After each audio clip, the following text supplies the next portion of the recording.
आप लाखों गायों का मिला हुआ दूध पीते हैं, भैंस, गाय, हर चीज का दूध आप पीते हैं। तो जब आप बहुत सी दूध से बनी चीजें खा लेते हैं, ये आपके मलाशय में जाकर चिपक जाता है।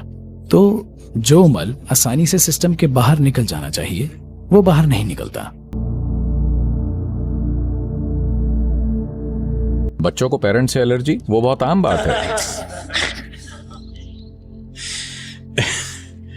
अगर 7 से 8 साल की उम्र से छोटे बच्चों को एलर्जी है, जो मुझे लगता है अमेरिका में बहुत आम है और ये भारत में भी बहुत आम बन रहा है, अगर आप एलर्जी को रोकना चाहते हैं, एक चीज आप कर सकते हैं, बच्चे के भोजन से दूध हटा दीजिए। हो सकता है एलर्जी दूध से ना हो, लेकिन दूध बहुत सारे तरीकों से आपके सिस्टम में एलर्जी लेकर आता है। क्योंकि आप दूसरे जानवरों का दूध चुराते हैं और पीते हैं, इसकी एक कीमत है। ज्यादा से ज्यादा सिर्फ 2.5 से 3 साल की उम्र तक आप उन्हें दूध दे सकते हैं। उसके बाद उन्हें गाय के दूध की बिल्कुल भी जरूरत नहीं होती है। और आप गाय का भी दूध नहीं पी रहे हैं, आपको नहीं पता किस तरह का दूध आप पी रहे हैं, क्योंकि ये लाखों जानवरों का मिलावटी दूध है और आप पी रहे हैं। ये बिल्कुल पागलपन है। ये भोजन लेने का सबसे गलत तरीका है। इसे आधुनिक और वैज्ञानिक कहा जा रहा है। मुझे नहीं पता इसमें वैज्ञानिक क्या है। आप लाखों गायों का मिला हुआ दूध पीते हैं, भैंस, गाय, हर चीज का दूध आप पीते हैं। मैं पूछता हूं कि आपको थोड़ा भी दिमाग है? जब बच्चे को दूध की जरूरत होती है, माँ का दूध है। एक बार वो पड़ाव पूरा हो जाए तो दूध की कोई जरूरत नहीं है। अगर आप बच्चे के जीवन में जल्द ही पर्याप्त मात्रा में दालें, फलियां, मेवे लेकर आते हैं, तो वो बहुत स्वस्थ होकर बड़े होंगे। और कम उम्र से ही अगर वो फल और इन चीजों को पसंद करने लगें, वो इन चीजों के साथ बड़े होंगे और उन्हें कोई उल्टी सीधी चीज पसंद नहीं आएगी। दूध से बनी चीजों में कुछ एंजाइम्स होते हैं जिनका इस्तेमाल आजकल कपड़ा चिपकाने वाले पदार्थों को बनाने के लिए किया जाता है। ये पदार्थ पानी में घुल नहीं पाते। तो जब आप बहुत सी दूध से बनी चीजें खा लेते हैं, ये आपके मलाशय में जाकर चिपक जाता है। तो जो मल आसानी से सिस्टम के बाहर निकल जाना चाहिए, वो बाहर नहीं निकलता। दूध से बनी चीजें खाने से आपके शरीर और मन की सतर्कता कम हो जाती है। कम से कम जो दक्षिण भारत से हैं, उन्होंने आपको स्कूल में भी बताया होगा कि अगर आप दही चावल खाते हैं तो आपको नींद आ जाएगी। आया ना? अगर किसी को नींद आ रही है तो दक्षिण भारत में कहते हैं तैर साधन सापट वंदिया। सबको पता है ये आपको सुस्त बनाता है, लेकिन शिक्षक भी खाते हैं। यही समस्या है। भोजन से एक और चीज जुड़ी है जिसे विरुद्ध आहार कहते हैं। यानी अगर आप एक चीज खाकर कुछ ऐसा खाते हैं जो उसके खिलाफ काम करता है, तो शरीर में जंग छिड़ जाएगी। पाचन प्रक्रिया काफी हद तक एसिड या एल्कलाइन जैसी चीजों से होती है। मान लीजिए आप फैट वाला मांस खाते हैं, तो मांस अकेला उतना नुकसान नहीं पहुंचाएगा, पर उसे चावल और घी यानी बिरयानी के साथ खाने में ज्यादा नुकसान होगा, क्योंकि ये दोनों चीजें एक दूसरे के खिलाफ हैं। इसी वजह से कोई भी मांसाहारी चीज और दूध या दूध से जुड़ा भोजन एक साथ नहीं खाते, क्योंकि उन्हें मिलाने से वो एक दूसरे के खिलाफ हो जाएंगे और आपके अंदर एक जंग पैदा कर देंगे। योग विज्ञान के हिसाब से भोजन पेट की थैली में 2.5 घंटे से ज्यादा नहीं रहना चाहिए। 2.5 घंटे में वो बाहर चला जाना चाहिए और पेट खाली हो जाना चाहिए। भूख नहीं लगेगी, पेट खाली रहेगा। ये अच्छा है।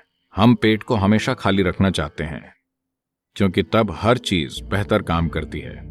और पेट की सेहत को आज बिल्कुल नजरअंदाज कर दिया गया है। अगर आप पेट को साफ नहीं रखते तो मन को संतुलित रखना बहुत मुश्किल है। तो आयुर्वेद और सिद्ध में अगर आपकी रातों की नींद डिस्टर्ब हो रही है, आपको कोई परेशानी है या कोई मानसिक समस्याएं हैं, तो सबसे पहले यह शुद्धिकरण किया जाता है।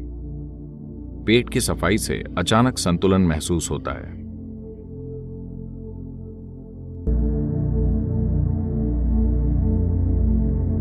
नमस्कार। दूध एक ऐसा प्रोडक्ट है जो बच्चों से लेकर बूढ़ों तक सभी के लिए ज़रूरी होता है। इससे शरीर को कई ज़रूरी पोषक तत्व जैसे कि कैल्शियम इत्यादि मिलते हैं। आपको बता दें, कैल्शियम के कारण ही हड्डियां मजबूत होती है। दांतों और बालों का अच्छा होना भी कैल्शियम पर निर्भर करता है। साथ ही साथ कैल्शियम से बच्चों के शरीर की ग्रोथ भी अच्छी होती है। यह हमें कई रोगों से बचाता है। बात करें भारत में दूध की सप्लाई की तो इसके 3 तरीके हैं। पहला, लोकल डेयरी। इसमें पशुओं का दूध को सीधा कस्टमर तक पहुंचाया जाता है। इस दूध को सबसे शुद्ध और फायदेमंद माना जाता है। दूसरा, टेट्रा पैक। इस कंपनी के निर्माता दावा करते हैं कि टेट्रा पैक दूध की क्वालिटी सबसे बेहतर होती है। तीसरा दूध आता है पैकेट मिल्क, जो आपको आसानी से आसपास की दुकानों पर मिल जाता है। वैसे तो दूध का इस्तेमाल हम फायदे के लिए करते हैं, लेकिन कई बार हम किसी ऐसे दूध को चुन लेते हैं जो फायदा करने के जगह पर हमारा भारी नुकसान कर देता है। पैकेट मिल्क के साथ कुछ ऐसा ही है। गांव हो या शहर, आज के समय में सभी पैकेट मिल्क पर निर्भर हो चुके हैं। दरअसल कई रिसर्च में ये बात सामने आ चुकी है कि पैकेट मिल्क सबसे ज़्यादा खतरनाक होता है। पैकेट मिल्क को पॉस्चराइज करने के बाद इसमें कुछ प्रतिशत दूषित दूध रह जाता है। इतना ही नहीं, इस तरह के दूध में यूरिया, ग्लूकोज आदि भी पाए जाते हैं, जो मनुष्य की सेहत के लिए बिल्कुल अच्छे नहीं होते हैं। बाज़ारों में मिलने वाले पैकेट दूध को पहले हाई टेम्परेचर पर गर्म किया जाता है और फिर इसे तुरंत ठंडा करके पैकेट मिल्क बना दिया जाता है। इस प्रोसेस को होमोजेनाइट कहा जाता है, जिसमें दूध में मौजूद तमाम बैक्टीरिया खत्म करने के लिए इसे गर्म किया जाता है और कई प्रक्रिया से गुजारा जाता है ताकि इसकी सेल्फ लाइफ बढ़ सके। प्रक्रिया कंप्लीट हो जाने के बाद इसे मार्केट में कस्टमर के लिए इस्तेमाल के लिए भेज दिया जाता है। पैकेट मिल्क से होने वाले नुकसान। एक्सपर्ट का कहना है कि कंपनी पैकेट मिल्क को कैसे तैयार करती है यह जल्दी खराब ना हो, और इस कारण इसमें कई तरह के एलिमेंट मिलाए जाते हैं, लेकिन यह एलिमेंट स्वास्थ्य के लिए खतरनाक साबित होते हैं। इससे फूड पॉइजनिंग या पेट की बीमारी का खतरा बढ़ जाता है। लगातार दूध का सेवन खतरे की घंटी हो सकता है, क्योंकि इसके रेगुलर इस्तेमाल से लोगों में कैंसर की समस्या भी देखी गई है। लंबे समय तक पैकेट मिल्क का इस्तेमाल ना करें।